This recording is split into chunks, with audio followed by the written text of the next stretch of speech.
We back. Scream in my ear. Hit that like button. Subscribe. And all of that. You want a pen and eye. All right, man. We're going to start this thing out with Jonathan Capehart for the Washington Post. We didn't talked about him before on the show. So we're going to have to talk about him again because he out there doing stupid stuff again. He writes this column where he talks about black people. What black people want more than anything is an apology for slavery. No, we don't. No, we don't. No, we don't. 73% of African Americans in a poll said they want cash payment and reparation.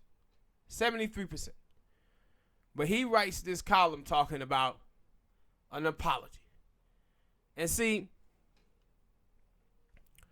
this is what I be talking about when I say privileged people should not be in position to talk for the disenfranchised.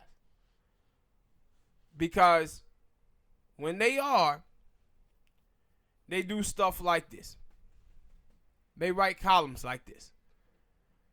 See, he got a nice, comfortable job over there at Washington Post. Got his white boyfriend, Nick Smith. Have access to whiteness. And he's like, yeah, I'm good. I'm good. So he's talking from his perspective. He ain't read no polls.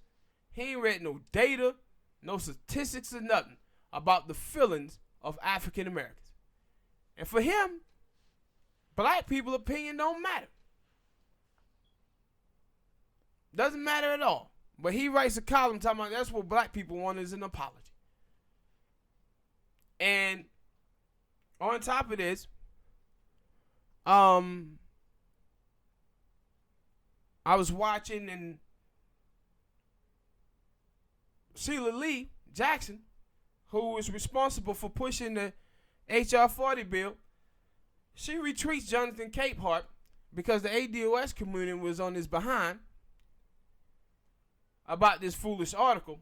And he writes, he goes back at the ADOS movement talking about, this is me responding to the ADOS movement who's in my mentions. And it was a meme of Rihanna basically like rolling her eyes or whatever. And when you write something foolish that it doesn't really represent the interests or the thought process of African Americans on an issue and then people check you on it, you can't come back with this elitist attitude towards black people. And that's what you see from all of these folks. This is what you see from Roland Martin. You see from Joanne Reed. You see from Jonathan Capehart now. And Angela Rye too. Well, you just see these people, they just feel like they are above criticism. They feel like they so much smarter than the average African American. That's the way they always come off. And so as he is talking about this apology, and that's all he wants for reparation, one thing I want you to keep in mind is that Jonathan Capehart's boyfriend worked for Kamala Harris. The same with Talib Kweli, who comes out talking against ADOS. His brother works for Kamala Harris. And that's why you would think these people had to disclose their surroundings. Because she comes out and she says, I ain't doing nothing for black people. So it's obvious that he would try to push away from reparations and talk about an apology. But at the same time, he been a dude who been since 2012 who been writing about income inequality in the LGBT community. And about 2 or 3 weeks ago, the House of Representatives passed a reparation bill for gay people. He wasn't saying that gay people should just ask for an apology. There was no post from him there But when it comes down to black people, he talks about, oh, we just want an apology. And I said, you have to understand like what the reparation fight is about. It's not even so much about the people who are here now. African Americans now. This is about our ancestors that was beaten, bruised, battered, raped for 244 years. That was held down. No wealth. Like I said, 65% of the wealth in America is passed down, so the people who got wealth in this country is not working for it. And we was robbed of that opportunity. And so when you see people like him, man, and he says stuff like, we just need an apology and don't need cash payments, it lets you know that the stuff that the right-wingers in this country say about black people and why black people are poor, it tell you that people like him kind of believe that. Where the oppressed get blamed for their own oppression. Where the oppressors make the oppressed believe that they deserve oppression. And this is why you see every single time with him, Jonathan Capehart is always supporting the establishment. In 2016, it was Hillary Clinton. This year is Kamala Harris.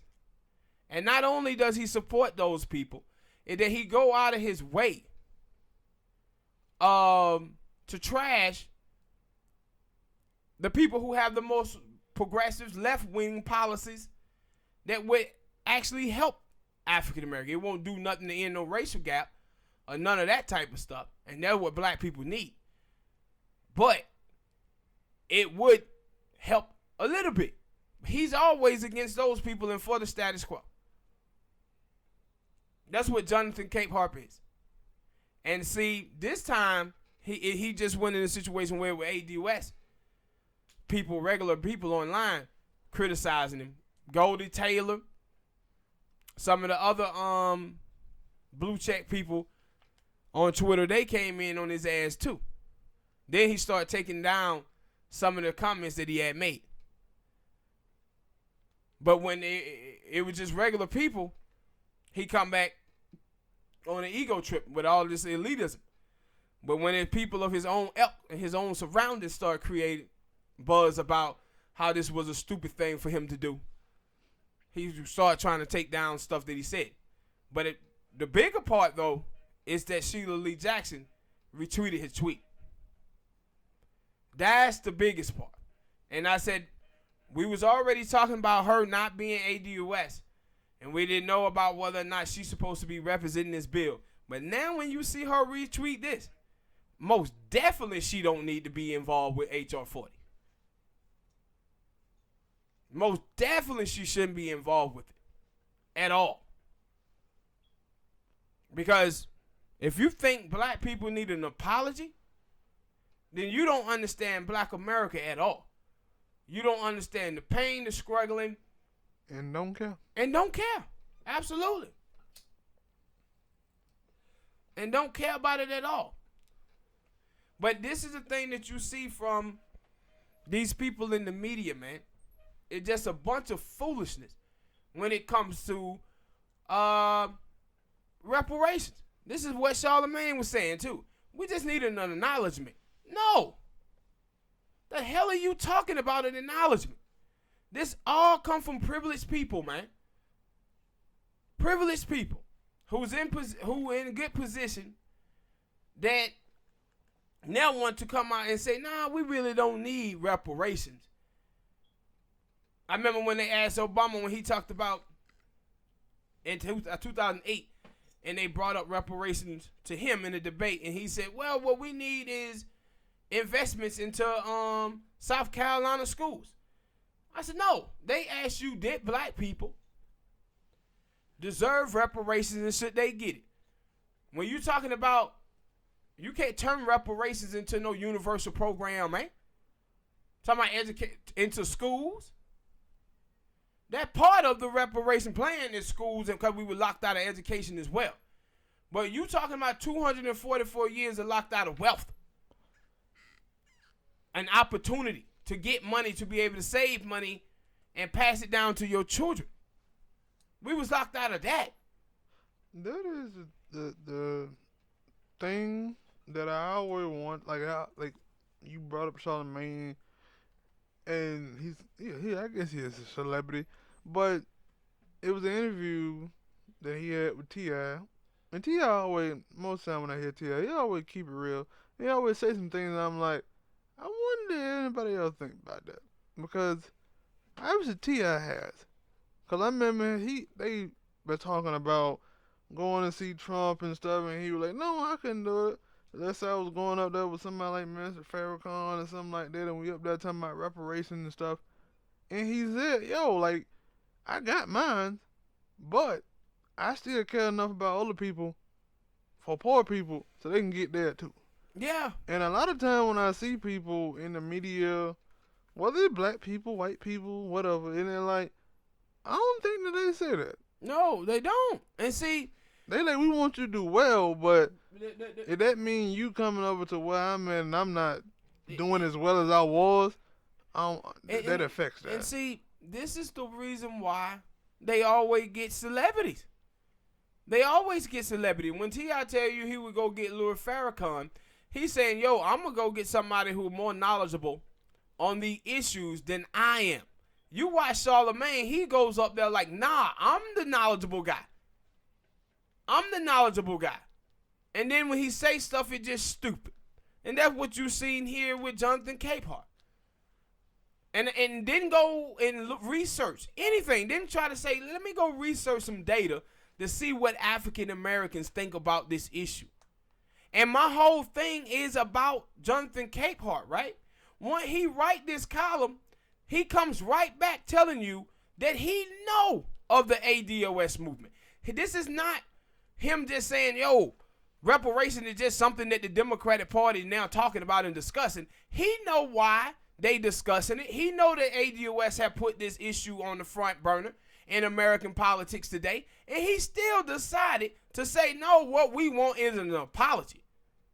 It lets you know that he's trying to shift opinions with his post. That's what he's trying to do. This is the same thing with Obama in 2008 when they brought up the immigration topic. He tried to shift it to, no, black people don't want reparations. What black people want is college funding. We need to invest in the schools. This is to take the issue of reparation off of the table. And that's what you see from these neoliberals. And now people always, talk about Candace Owens. And I don't like Candace Owens. I don't like people like Larry Elder. But let me tell you something, black folk. The neoliberals, they are worse than Candace Owens and Larry Elder.